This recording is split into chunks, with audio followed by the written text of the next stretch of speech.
Buenos días, compañeros, compañeras. Yo me llamo Yankel Peralta, y yo les voy a hablar, igual como los compañeros, un poco de los mismos temas, ¿no? De la caída tendencial de la tasa de ganancia, de la composición orgánica del capital, y en relación con el contexto o más bien con el tema de la crisis, ¿no? Aunque yo soy más bien filósofo, ¿no? Entonces yo me voy a abocar o me voy a concentrar a la discusión más bien conceptual, y voy a tomar como pretexto para discutir esto la teoría de la crisis, de lo que se llama la crítica del valor, que es una corriente marxista, sobre todo de filósofos también, ¿no? Que sostiene que la crisis, para ponerlo así grosso modo, consiste más bien en una crisis de la producción de valor, es decir, que en una reducción de la masa global de valor producida, ¿no? Tesis con la que creo que Marx no está de acuerdo, y por razones que voy a exponer, y yo con base en Marx tampoco lo estaría, ¿no? Creo que es útil para distinguir un poco la diferencia de conceptualizar la crisis, reconociéndola o bien en la reducción de la masa de valor o bien en la caída tendencial de la tasa de ganancia, que no son conceptos idénticos, ¿no? Bueno, la crítica del valor, o la Wertkritik, es una corriente marxista que surge como por los 80s, finales de los 80s, principios de los 90s, si no me equivoco, y que surge en torno a... ¿Qué pasó? ¿Lo vas a presentar? No estamos aquí. Gracias. Que tiene, digamos, como líder intelectual a Robert Kurz, y que, digamos, se caracteriza por diagnosticar que la fuente de la irracionalidad capitalista no radica tanto en la explotación del trabajo asalariado, empleado de forma productiva, sino más bien en la merma de la producción de valor en general, ¿no? Yo creo que este planteamiento en general deforma en cierta medida el concepto de valor, a tal punto que creo que difumina el mismo objeto de la crítica del valor, ¿no? O sea, es decir, el concepto de valor como tal. Bueno, yo me voy a concentrar en particular en la figura de Hansen Jappé, que es uno de los autores quizá ahorita más reconocidos de esta escuela. No me voy a ocupar de todo el desarrollo que hace del concepto de la crisis, o de la teoría de la crisis de esta escuela, sino solamente en Hansen Jappé, ¿no? Y para Hansen Jappé, al menos en estos dos textos, ¿no? Que se llama Crédito a Muerte y Las Aventuras de la Mercancía, para Hansen Jappé la crisis, por supuesto, se expresaría principalmente como síntoma en la financiarización, ¿no? Justamente, como decían los compañeros. Pero que esta financiarización, también repitiendo la misma idea de los compañeros, no sería la causa de la crisis, sino su efecto, ¿no? Sería como un mecanismo compensatorio o contrarrestante, mejor, de la crisis, ¿no? Entonces la especulación, el endeudamiento, el mercado de futuro, etcétera, representarían mecanismos de compensación frente al hecho fundamental de la que la producción de valor y consecuentemente la de plusvalor tiende a reducirse cada vez más al punto de imposibilitar la reinversión de plusvalor como pluscapital, es decir, la acumulación del capital, ¿no? Entonces, esta reducción de la masa de valor la asocia Jappé o la reconoce como efecto del incremento de la composición orgánica del capital, ¿no? Entonces la idea sería ver cómo es que llega a esta conclusión. Yo creo que llega por medio de un razonamiento tergiversado del planteamiento que está ofreciendo Marx en el Capital, ¿no? Entonces voy a plantear lo que dice Jappé de forma resumida, y después voy a ofrecer como mi desacuerdo, ¿no? Entonces Yapé, pues como todo marxista, suscribe la tesis de que solo el trabajo vivo es el que produce valor, ¿no? Entonces, entre más trabajo, digamos, abstracto y socialmente necesario, es importante la observación, suponga la producción de determinada mercancía, más valor contendrá la misma, ¿no? Y de inmediato explica Yapé que con el incremento de la productividad presionado por la competencia o inducido por la relación de competencia que está implícita en la relación de valor, digamos, la tendencia es a introducir maquinaria para incrementar la productividad, pero en esa misma en la misma medida en que se introduce maquinaria, pues se reduce la porción de valor contenida en la mercancía. Esto lo dice el mismo Marx, ¿no? Es decir, tanto el valor transferido por concepto de capital constante como el capital, como el trabajo vivo absorbido por que ese capital constante absorbe para producir esa mercancía se reduce, ¿no? Es decir, la composición de valor de la mercancía individual se reduce en la medida en que se incrementa la composición orgánica del capital, ¿no?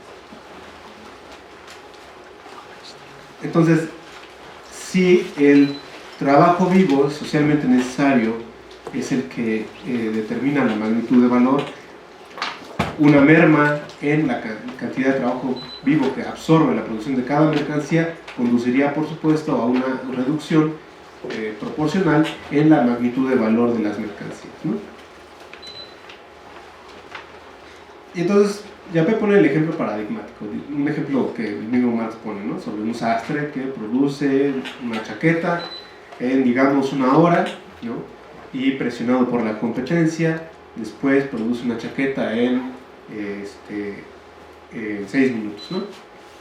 Entonces se reduce, digamos, en 10 veces el tiempo de trabajo socialmente necesario, y en esa medida se reduce la masa de valor producida, ¿no?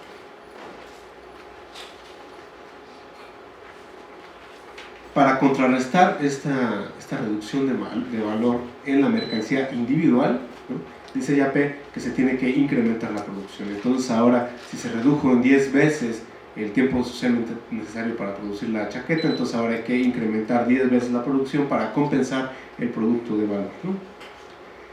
Ahora yo creo que aquí hay un problema, y este es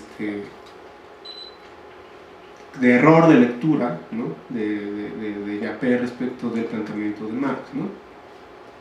En el tomo 3 del Capital, Marx advierte contra el peligro, justamente hablando de la ley tendencial de la caída de la tasa de ganancia, advierte sobre el carácter improcedente que resulta de extraer conclusiones o cálculos sobre la masa de plusvalor y de la tasa de ganancia a partir del análisis de la composición de valor de la mercancía individual, ¿no? Porque dice Marx que lo adecuado es hacer cálculos más bien sobre el adelanto del capital global, no sobre el valor de la mercancía individual, ¿no? Bueno, vamos a ver por qué resulta inadecuado el método de análisis de la crítica del valor y en particular la de Yapé, ¿no?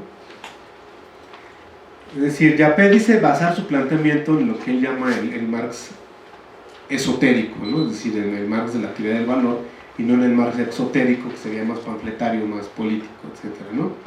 Sin embargo, creo que el ejemplo que pone Yapé delata de inmediato que su planteamiento no rebasa los estrechos límites del primer capítulo del Capital, de hecho, ¿no?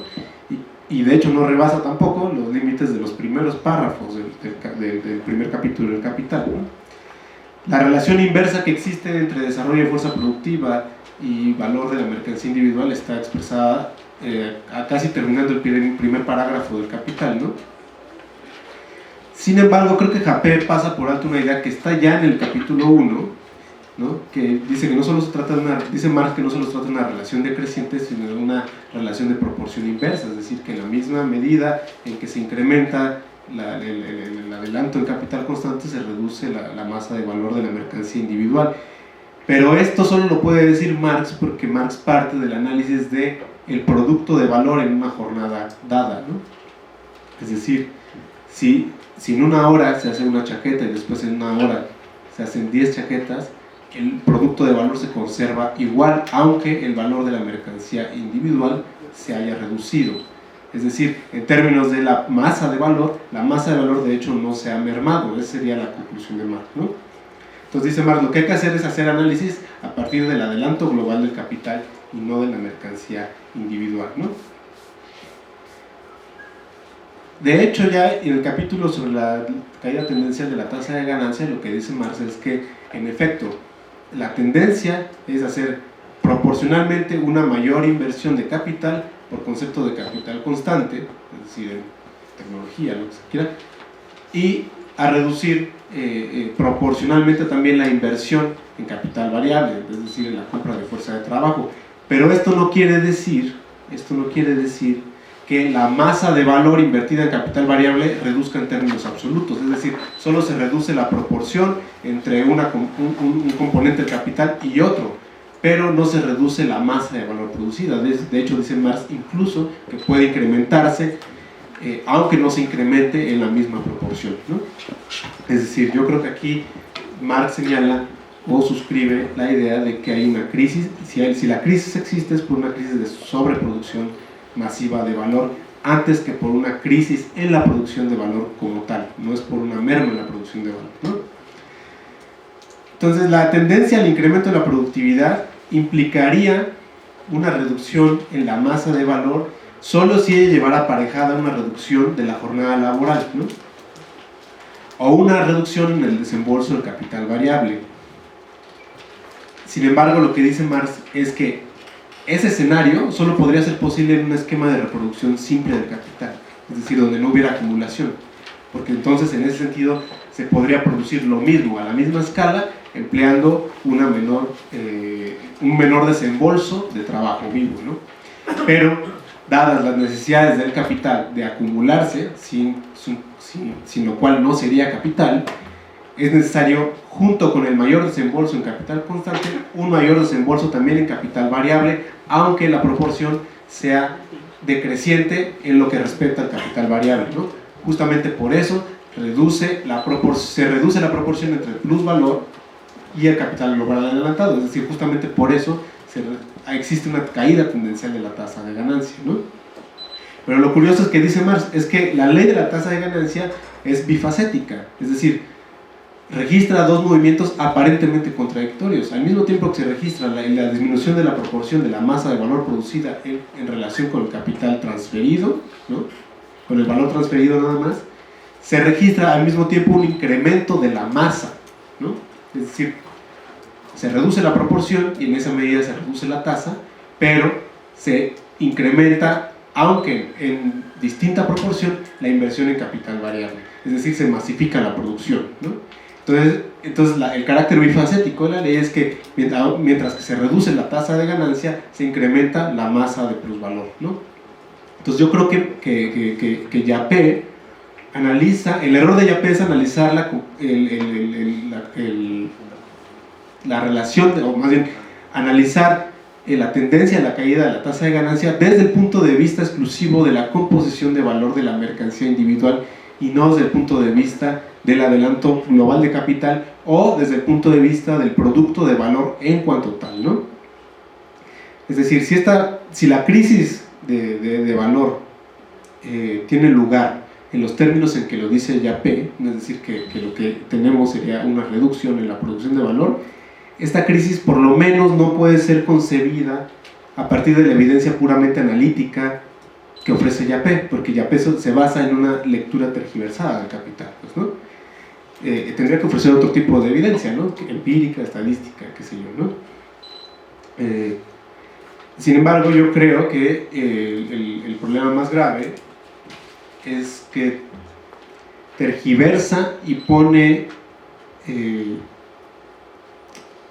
o hace aparecer, digamos, la producción de valor como tendencialmente relacionada con la reducción de absorción de trabajo, es decir, como si el capital tendiera históricamente a prescindir de la explotación, ¿no? Por eso él mismo dice que el sujeto revolucionario ahora no puede ser el sujeto explotado. Y en cambio, si uno revisa con calma el capital, se ve que la tendencia es exactamente la opuesta, es decir, lo que decían aquí el compañero, ¿no? La precarización, es decir, incluso aun cuando la masa de trabajo se canalice ahora en mayor proporción a actividades improductivas que tienen que ver con la circulación, ¿no? La gestión de la riqueza, etc. Aún en ese escenario, dice Marx en el tomo 2 del Capital, dice, puede registrarse la decisión de la jornada laboral en trabajo necesario y plus trabajo, aun cuando no haya producción de valor en ese plano, ¿no? Entonces, yo creo que el error de Yapé, y no solo es un error de lectura, pues, sino que es un error que tiene consecuencias en la concepción de la dinámica capitalista de producción, radica en el hecho de que él dice que ya para el capital no le es esencial la explotación, ¿no? Yo creo que esa sería una conclusión errónea, que parecería una sutileza, pero que se extrae solamente por el hecho que Japé concluye solamente por el hecho de basar su análisis desde el punto de vista de la composición del valor de la mercancía individual, ¿no? Bueno, eso sería todo. Muchas gracias.